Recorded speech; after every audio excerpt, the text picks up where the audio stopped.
the weekend.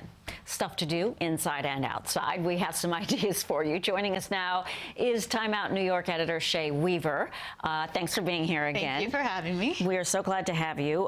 You've got some different things. Yes. This is what is so great. It's like a variety of places. What's up first? Exactly. So with the cold weather, it's probably a good idea to stay inside. So we have a few places that you can go, including the Zlatni Usti Golden Festival, which is a Balkan festival with more than 60 bands that you can dance to all night long. It's actually in its 35th year, although it is little known.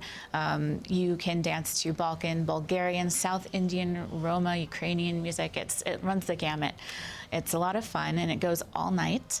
All night? Yes. Whoa, okay. Until 1 a.m., actually.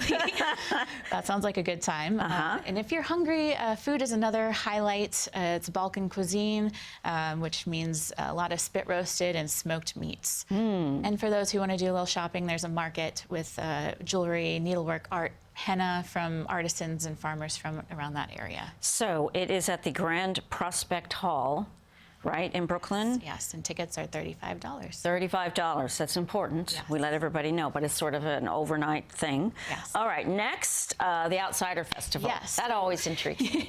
Yes, so if you're feeling a little outside of the art circle, no big deal for this event. Now through Sunday at the Metropolitan Pavilion, there's a showcase of over 65 exhibitors who will be displaying artwork from artists who are pushing the boundaries of the art world, including artists from the Peruvian Amazon.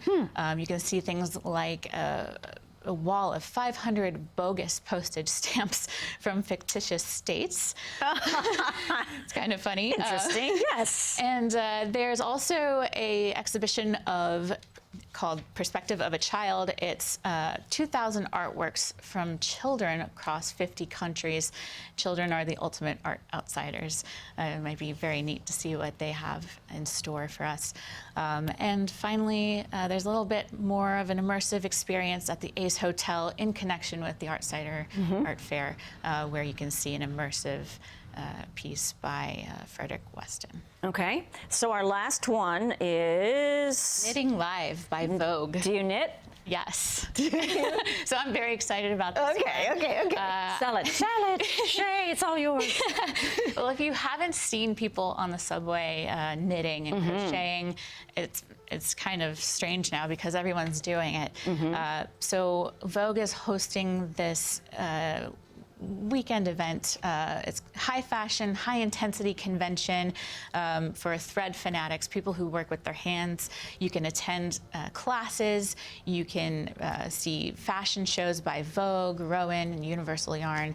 You can sit with designers and see what they do. Wow. Behind, kind of peek behind, and so also... Look, that's so fun. Yeah, and do you remember the viral video of that little kid who's a crocheter? He's really good at it. Yes.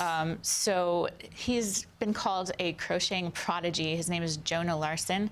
He's only, I believe, 11 or 12 years old, so he'll be teaching other kids how to crochet. Goodness. That's nice, though. Yeah, it's a good event, and especially if you want to get your skills up to par. So this says 16th through the 19th. Right. Various times and locations. Right. I believe it's at the Marriott Marquis, but there's different rooms that you can go to. Gotcha. Just definitely check the schedule to see where you can hit up. So what have you knitted? Blankets? Or, Not a blanket, but a few scarves, hats. I've tried gloves, but that's no go so far. Just make the kind without the fingers. Yes, I need to go to this. I need to learn a little bit more. Oh, it's great. It's a very calming. Exactly. Thank you, Shaye. Thank you. Shaye Weaver, Time Out in New York. Happy weekend to you, too.